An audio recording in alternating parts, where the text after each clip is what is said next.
I introduce our final featured reader, I want to remind everybody that we are having a raffle for a copy of Hombre Lobo. You can just send Viva a private message and let them know you're interested in the raffle, and we'll have a winner by tonight. Let me see. Let me go ahead and read Alan's bio. Alan Chazaro is the author of This Is Not a Frank Ocean cover album from Black Lawrence Press, 2019, and Piñata Theory, also from Black Lawrence Press, 2020. He is a graduate of June Jordan's Poetry for the People program at UC Berkeley and a former Lawrence Ferlinghetti Fellow at the University of San Francisco. His new chapbook, Notes from the Eastern Span of the Bay Bridge, is now available on Go City Press. He's on Twitter and on Instagram at Alan_Chazaro. We'll put that up on the chat. And I first saw Alan read at an event that Libro Mobile was doing. I had already been following him on Twitter, and I recently read his full-length collection, Piñata Theory, which is great. I recommend people get it, and then put up a 5-star review on Goodreads when you get a chance. Anyways, all the way from the Bay Area in a Warriors t-shirt, Alan Chazaro. Thank you, Nikolai. It's actually a Dre all day, Draymond specifically. Thank you, Viva, for what you said earlier, to be honest. I also run a literary magazine for basketball, and I always try to find untold narratives of folks that are writing about things that we love that aren't always as visible as they should be. And I hella felt when you said there's no white guy behind, it's a lot of work. I know that you put a lot into this, and it's hella cool to be a part of this evening, and to the other readers for being here and setting the space up. I'm gonna read from some newer stuff that I'm working on. One of them was published in Dryland Lit, excuse me. So I'm gonna read that first, and then it's from a series of poems that I was writing when I was living in Mexico in 2019. My mom moved back a few years ago, and I hadn't seen her for about 3 years. So I went to go live with her and my abuelo, which is a hella big privilege. And as I was there for about 7 months before COVID hit, actually, and then I came back. So I'm gonna read some poems from that time period, and then I'll read a little bit from my book, because I think when I was living in Mexico, like actually there, like every day, waking up and sort of, being with family there, the way that my mind and my body were operating was obviously hella different than what it's like to be here in the Bay Area. So the first poem is called Postcard from Acapulco. The night here is taking me towards an eternity, towards an unclothing, somewhere beneath oiled palm leaves, beneath the mouth of sea drizzle. I'm standing near an emptied street, inside the crooked hands of God. I'm looking down from a roof, observing a city of wet and blurred yellows. In the distance, further than I can navigate with my eyes, there's an open shore. The gravel is thickening between my yesterdays and my tomorrows. Wake me up when I've reached peace, when I've mapped these ruins and star patterns, when I've tongued agua de coco and danced reggaeton with el Espíritu Santo. I will leave with sand in my pockets and a jungle I cannot untangle in my throat. So thank you, Dryland, for taking that poem and publishing that one. It really means a lot. The collection is really exploring this newer one that I'm developing, machismo and like the toxicity of masculinity in all cultures, but specifically in Mexican culture and Mexican American culture. And I'm exploring like the idea of the chupacabra as this beast that, sucks life out of things. And I'm sort of looking at corruption and male ego and how a lot of history of the world is just men, you know, taking shit and wanting power and being greedy. So and looking at my role in that as a Mexican American male, and trying to be, you know, cognizant of that. So just some context. I'm thinking of calling it the Chupacabra ballads, which I was like, that sounds like a book title right there. I don't know what it means yet, but that's why I'm writing it as we speak. So this second poem from this project is called Portrait of a Mexican Landscape with Blue Sky, Pink Chapel, and Mountains on a Soft Cloud Horizon. I know this could be mistaken for another heaven where outside the nopales gather like thorny prayers to hold the silent weight of it all. But this isn't. I'm on my way back to Jalisco after mezcaleando in Zacatecas, and I'm certain I've never felt this warmth riding through a harsh February desert. I've never felt this safe next to nothing. Haven't held this much between my jaws with an endless song in the back of my scold memory.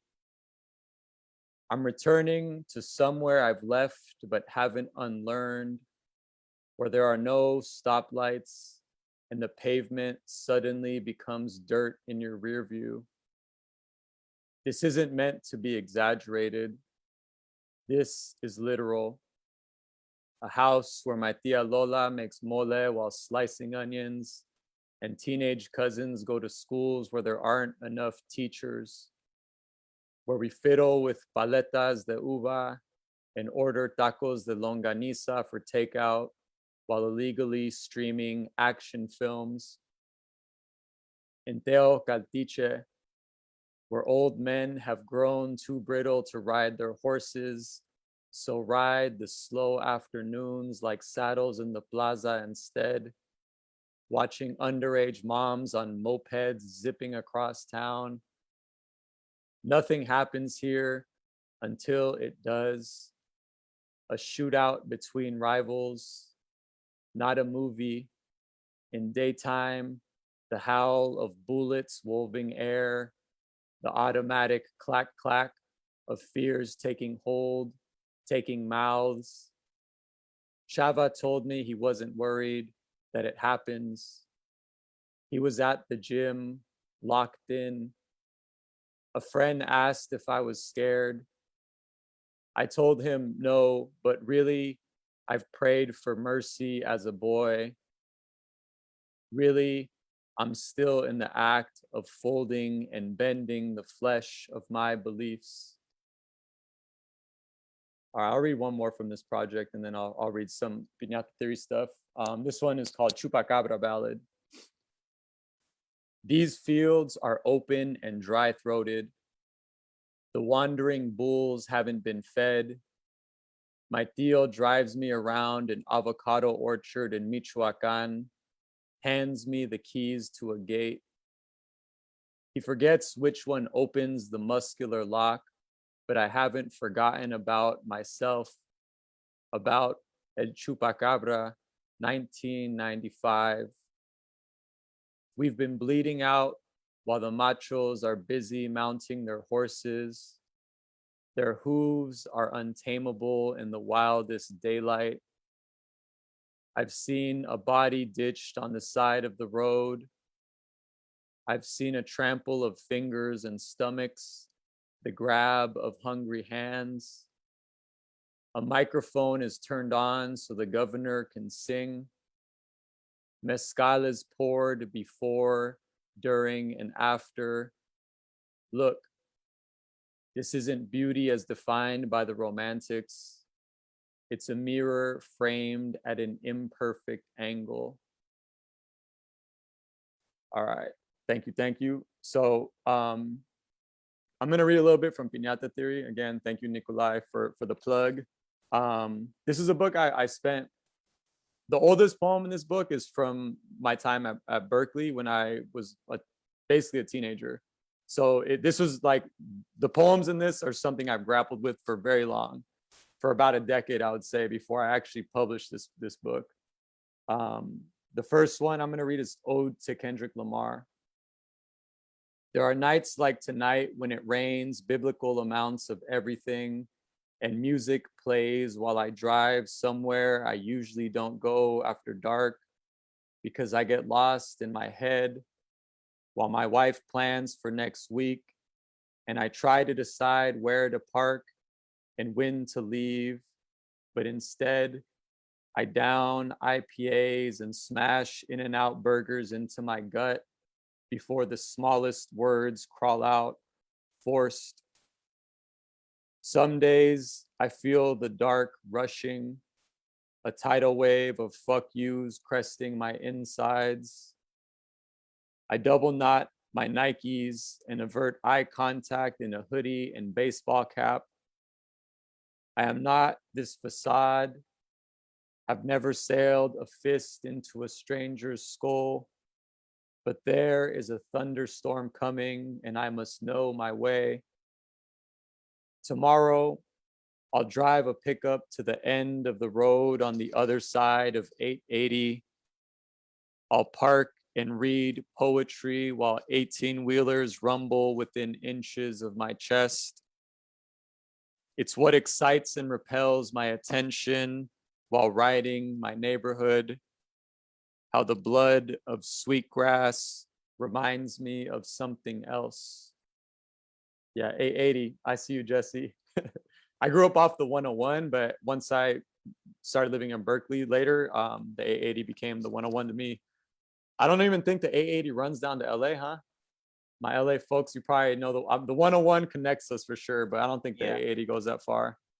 Also, shout out, I see Leticia and Josiah Luis popped in. Much love. Josiah's book just came out recently. Dude is my neighbor and a pillar in the community. Check it out. It's hella good. Definitely enjoy it. I'll just read two more and then I'll shut up so we can hear the open mic, which I'm always more excited to hear like other people's work, to be honest. Matter of fact, I'll do one last one instead of two because I'd rather hear other folks here.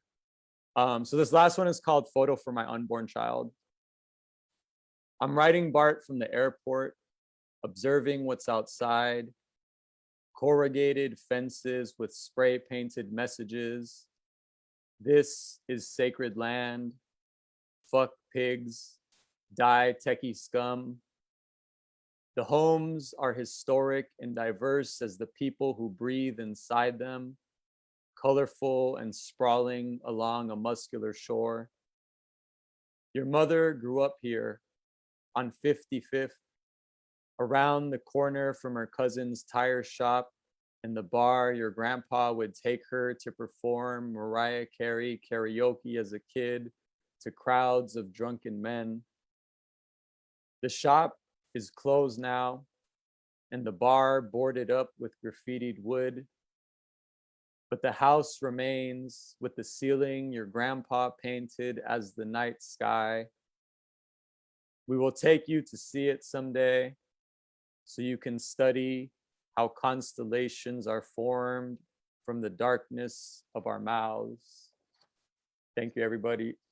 Much love for the folks that have read and are about to read, and for the organizers.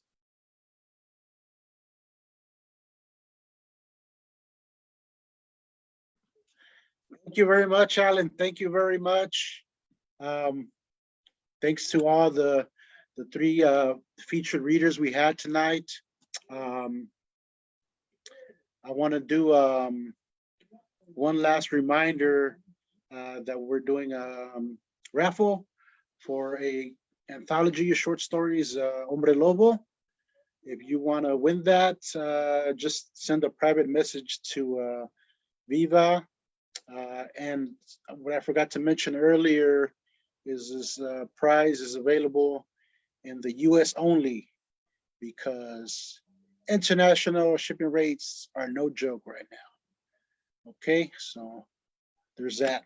I'm gonna jump into the open mic, but I want to read just real quick.